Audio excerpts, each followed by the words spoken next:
Welcome to Tip 8, Helping and Supporting Each Other. Now actually this tip is kind of a subset of a previous one we talked about, which is being attentive, because the group that's attentive to what's going on in the group is going to see things and see issues and life circumstances people are going through where they need help. How can we I need some help. You look like you need help. I need so much help. And support. A lot. Okay, while y'all are figuring that out, I'll explain what this is. It's basically giving the practical support, the practical help. It might be wisdom, it might be counsel, but it might be hands-on things that people need when they're going through different states of need or weakness. And you know what? That's all of us at some time or the other.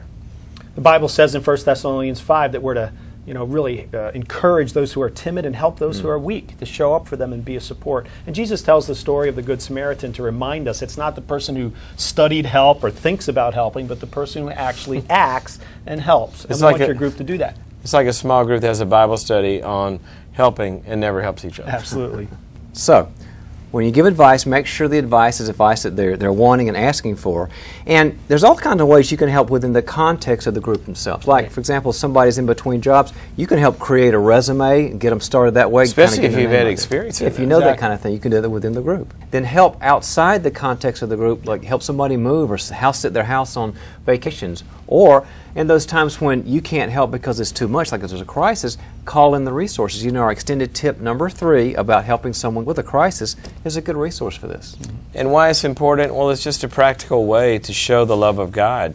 You know, we all have needs at some time, but we all have talents and gifts and resources that we can give to each other at those times. Very, very practical, very, very helpful. And the other thing is we join a small group because we usually need something, support or something like that. But a small group gives us the context to do something else for ourselves, and that is learn how to serve and learn how to give and find out it's more blessed to give than to receive. Your participant's guide has some steps on how to do this. First, recognize what you can do to offer help. And secondly, actually do it. Look for opportunities to do that. Use your gifts in that way. Be able to distinguish between advice giving and true help. Advice is cheap. Really act toward helping. And fourth, if necessary, be willing to ask for help. Let your pride down and be humble and be willing to do that. So watch this group deal with this whole process of being helpful to one another and see if you can learn from it and learn how it can help your group as well. I guess it was pretty unexpected. Right to the end, my dad was independent. He lived by himself. He was... simple. Yeah, he was a simple man. Yeah. Funny, engaging. He laughed a lot. And he grew roses. He took care of his little garden. Yeah. He was 83. Mm-hmm. Yeah, and the group's been great. One weekend they came over to help us would never have go gotten through all that stuff. All my Tons dad's stuff. boxes. They were amazing. In fact, what? Oh, well. A couple days after that, we got some news. So, how's it going? Okay. You guys, we just want to say thanks for all of the meals. I mean, my goodness, you people just brought it on. Thank you. You do it for us. Oh, and, Veronica, chicken almondine. Yeah. Oh.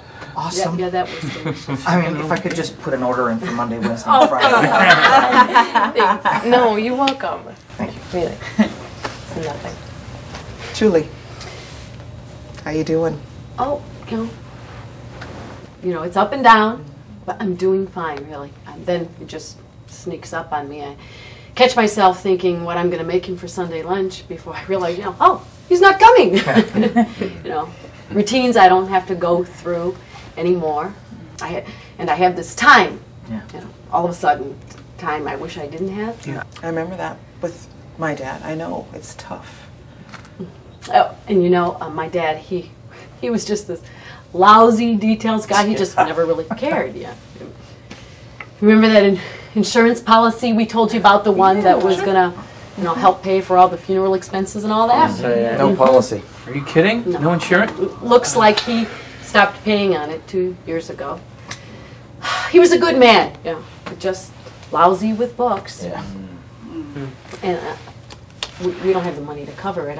We'll be fine. No idea how we're going to handle it, but I'm sure we will. We will. When you lose someone like that, you think you wouldn't have this stuff piling on. Yeah, it doesn't seem fair, you know? Yeah, yeah. I mean, he could have 10 policies, but wouldn't replace him, you know. Sometimes you wish it would just let up, slow down, something. It'll keep getting better. I know. It'll Yeah. keep getting better. I know. You're doing great. Oh, thanks. Guys, really, thanks for asking. I am. Thank you, guys. I'm good. The next week, after we were heading home after the meeting, Kevin, well, you tell him. You want me to? Yeah, Okay. Kevin, he just comes up to me at the door, and he's slipping my coat on, and all of a sudden I feel his hand going inside my coat pocket, and it's Kevin. He's sticking in this envelope, this folded up envelope, and I said, "What are you doing?" Yeah, I love and this. Yeah. he says, "I'm just doing what families do. Check it out when you get home." And there was a check inside the envelope to help cover the funeral. Yeah, it was the missing insurance policy.